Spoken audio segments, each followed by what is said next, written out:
Hi everyone, in this video I would like to attempt to briefly state my position or my take on for my personal working with the year ahead spread for 2017. This have evolved through my working with it in 2016 rather organically without any set predetermined ideas. I wasn't sure what I was doing. I simply just went with it and go with the flow.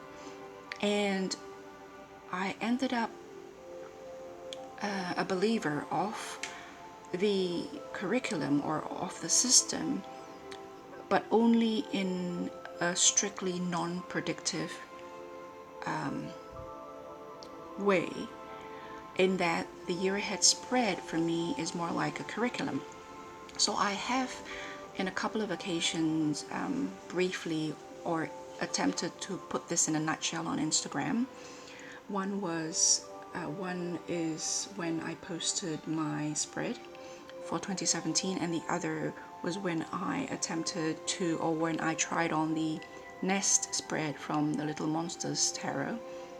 3 cards together, read in conjunction with each other to provide another layer for working theme for 2017.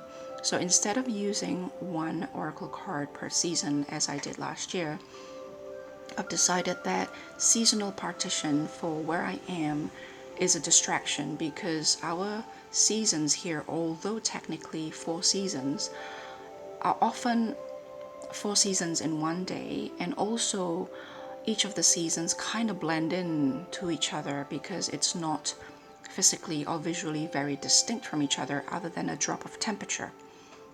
So I find it really hard to not be long-winded on videos, which is why I'm actually a much better blogger than I am a vlogger. I can be more succinct when I write things down. So I'm just going to read out what I posted on Instagram, because I am not too sure how I can link an Instagram page on the description box below. I will try, but I'm not sure how to do that. So here I said, after sharing a photograph of my year ahead 2017 spread, I said, this year I will also maintain the stance where I constantly fight my own tendency to see this exercise as future casting. I have found that my internal and personal growth go hand in hand with not knowing, with believing that the future is yet to be written, with reminding myself every step of the way that although I do not have control over everything, I have total control over some things, and that those things are the things I need to focus on. Increased self-awareness helps me know what is what and which is which. Hope, faith, and love is my personal mantra. Contemplating seemingly random themes throughout the year helps me hone in the skill that I need not to confuse the map for the territory, not to confuse representations of reality for reality itself. This approach is very psychological and perhaps philosophical, and there will be no apologies from me. And then I said I might make a video, and so this is the video that I'm trying to make. And in another post, when I did the 3-card Nest spread to add another layer to my theme for this year, I said, I call the year ahead spread 2017 a curriculum, as I did last year. Much has been said about the predictive versus non-predictive aspects of this spread. I fall under the latter, not because I am against predictive reading, not because I do not think it is possible, not because I think it is wrong to read predictively, but because for me, purposely directing myself to contemplate pre-prepared topics throughout the year, which at times has nothing to do with the actual events that occur, has been invaluable for my own personal wisdom-seeking journey. This is not about how my year will unfold. Excuse me. This is not about how my year will unfold. This is about what topics and ideas I should take lessons from, no matter what happened. No matter what happened. If through the process of synchronicity or random coincidences the topics presented and events happened to coincide, then so be it. If not, I found that there are significant insights that can be gleaned even more so from such instances. More on that later, perhaps, when I can make videos again. And this is the video that I keep saying I'm hoping to make. So that is, in a nutshell, my position and my take for my personal use, the year ahead spread 2017 as well as 2016. The other reason also is that I heard if you want a future forecast, you shouldn't. I think the power of reading, perhaps given the reality of free will and all that, and not only our own free will but other people's free will. You can imagine a multitude of people exercising their free wills. You can just imagine the changes of algorithm that can cause if we were to be somehow ruled by a certain kind of cosmic algorithm. And so it is mostly commonly accepted that for predictive reading you don't go beyond 6 months, right? I think that's what I heard.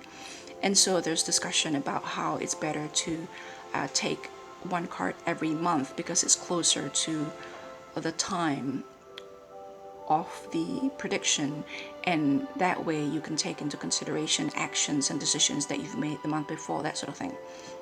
Larissa from Storytelling Teen Tarot explained it really well. I'll try to link her video below. To illustrate this turning point for me, where I've decided that for myself I need to make this purposely and deliberately non-predictive, was June, July last year, at the end of my travel. I think it was June. The topic that was presented to me then was 6 of Coins, which suggests to me a sense of self-imposed isolation or feeling excluded, left behind and left out. And what happened was, in fact, that month I was filled with gratitude of the gifts that I received, of the love that came to me, of the generosity, kindness that came to me. And I rambled about that in a rather sort of long-winded video, so you may not have the patience to look through the whole video, but I will link that video below as well so that I don't repeat myself, and keeping this video currently short. But that 5 of Coin in relation to events of the month that is completely non-5 of Coins really taught me to see the bigger picture of the 5 of Coins, and really gave me the kind of insights that I would not have otherwise have the opportunity to gain without having to contemplate the disjointed topic of card and actual event. So that if the 5 of Coins were predictive, my mind would be seeking 5 of Coins events in that month, and I would neglect to incorporate the 6 of Coins events of that month, and therefore I would miss out on the opportunity to understand the 5 of Coins from a much larger perspective. Again, I've spoken at length about it in the other video, so I'll link that below. Anyway, so here, the topic that has been presented to me for 2017, the thematic focus is the Ace of Wands. On the left is the Little Monsters version of it, and on the right, need no introduction, is the Wild Unknowns. The Wild Unknown is a very visual deck. I actually found the book is of little use. You can just look at that and no words are needed, in my opinion. So I will leave that there. I have organically evolved into doing the year ahead this way. Using multiple decks from the very beginning of my tarot journey helped form this current approach. And I found this rather steady sort of approach very helpful because of my own personal goals with the year ahead format. And it may not work for everybody, but as I've mentioned in another video, I have a really high, overwhelming amount of water and fire in me that I struggle to temper, if not for the air that I purposely and deliberately exercise for myself. And so for some of you, this might be dry and boring and tedious, but for me, this is how I keep my sanity. This is how I cope, and I keep myself from disintegrating. So this is the Ace. Now, because this is non-predictive, I have a point there, sorry.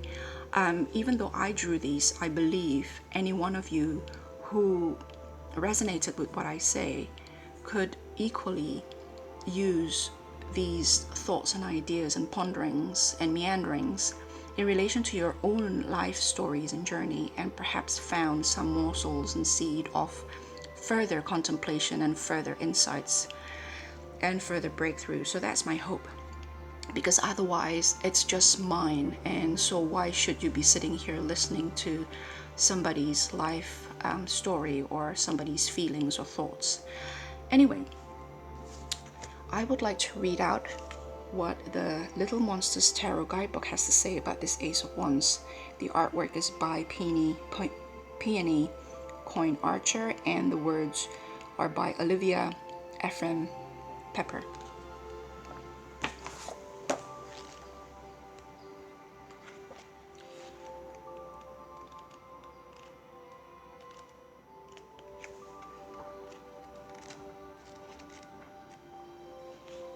The Ace of Wands. Some of my nicknames for this card: the Big Bang, the Spark, the Genesis of Life. This is where the universe starts. Sure, it is the fool who strolls endlessly around the edges of zero, tracing infinity and representing the end, the beginning, the end, and so forth. But truly, the Ace of Wands is something from nothing, a sudden bloom of life, fire brought to the earth people. This card represents brand new ideas, light bulb moments, breakthroughs, sudden realizations. It is a card of great potential, but if the spark is to grow into a flame, it needs attention and sacrifice. In almost every mythological system all over the world, there is a story of a group of earth creatures going up into the sky to retrieve fire and bring it down.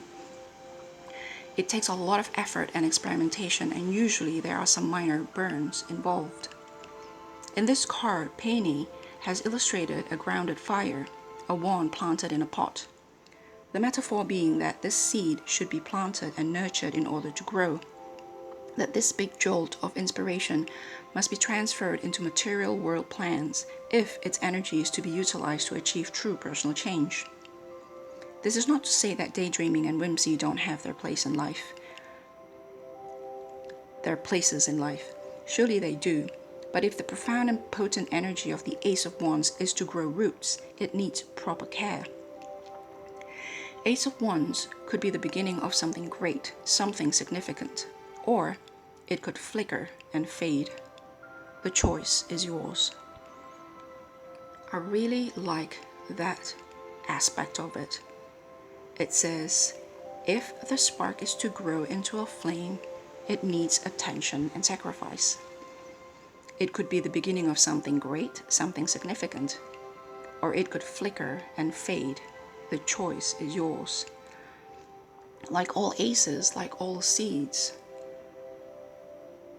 it's not enough on its own. Like all potential, if it's not realized, it will remain potential. And although that seems obvious in talking about the beginning, the seed, it is good to be reminded, I feel. So I quite like that. And then, the major arcana for 2017 for me is the Chariot. Last year, it was the Lovers card. Last year, I also found myself repeating myself. Every month that I flick out the thematic focus of the month, I feel like I was repeating myself in talking about the major arcana for the year and the thematic focus for the year. So I thought in this video I can talk about it all at once, and what I'll do is that as I go through the thematic focus for the month, I will simply link this video below those videos, and you can just review it yourself when you're so inclined. So I will try to link below as well the calculations for your major arcana of the year. But if you have done so for last year or the year before, I think all you do is move on to the next card in the major arcana succession.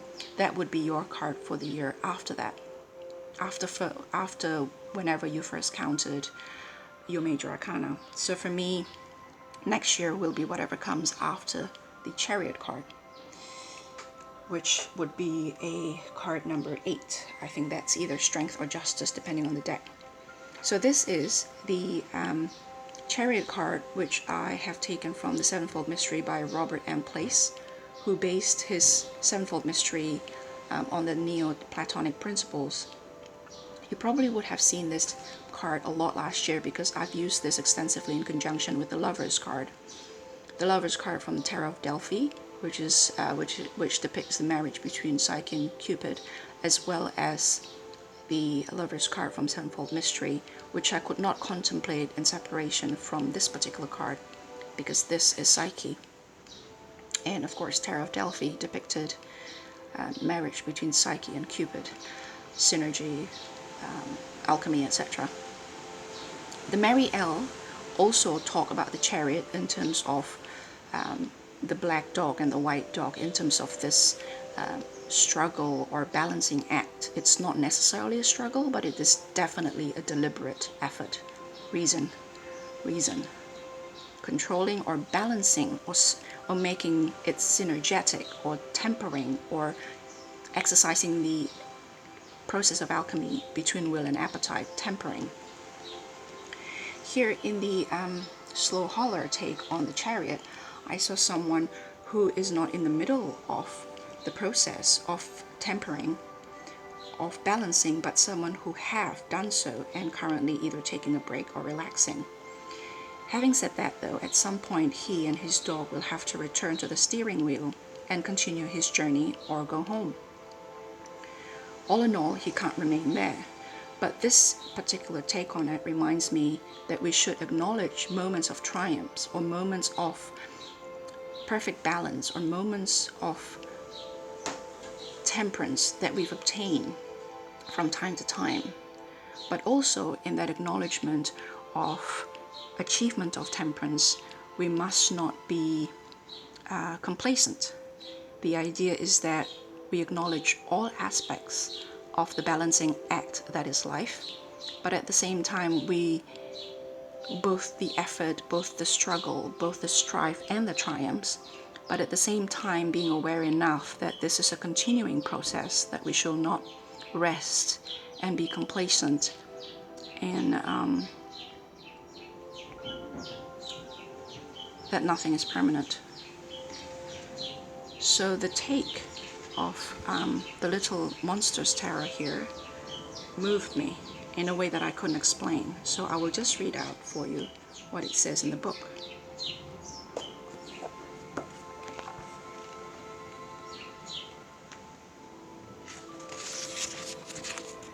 The Chariot. Keywords: action, individuality, movement, change. Gemstones: pearl, citrine, herbs, St. John's wort, daisy, and lotus. Associated with the cardinal water sign of Cancer, the Chariot also rules over the period of time in our lives when we become cognizant of our own individuality and thus our own power. I remember being absolutely enamored of this card when I was 8 and 9 years old, perfect timing as I was coming into my own skill, ability, and empowerment with the world, and understanding how I could control my own destiny. You might be feeling similarly if the Chariot makes its way into your reading. The Chariot appears in times when we have to take individual action to change our lives, but also when we must take care to exercise caution and discretion. Cancer, the crab, is armored and can conceal its soft part from attack or intrusion. In Peony's rendition of the Chariot, the monster rides atop a mutable shape, concealed by a star tapestry.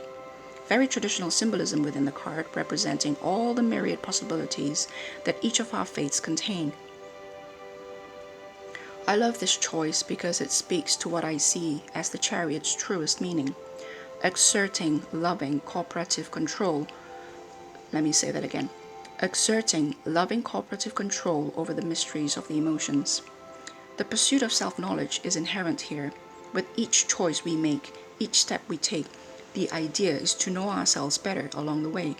The Chariot definitely calls for change, for movement, for action, but in a way that emphasizes building trust with the unconscious at every step. There can be some struggle here. Looking at ourselves honestly is not always easy, but the end result will be deeply, deeply worth it. And just quickly, the slow holler's take on the Chariot, number 7. I wouldn't call this keywords, but the sort of essence of it, which I really like the way they do it here.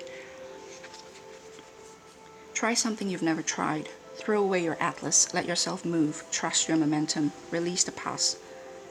Let your experiences be giddy and new. Let your options expand. The chariot is a vehicle of breaking free.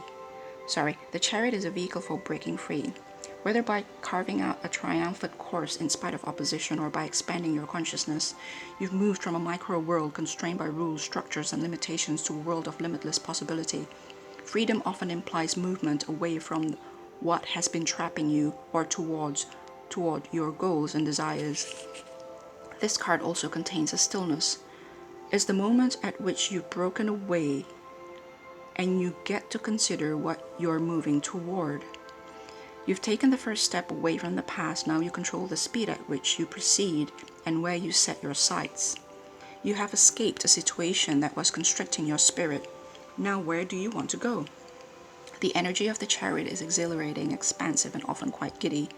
The movement toward freedom and passion can be passionate and reckless, and should include a time for sober reflection on the implications of your new choices.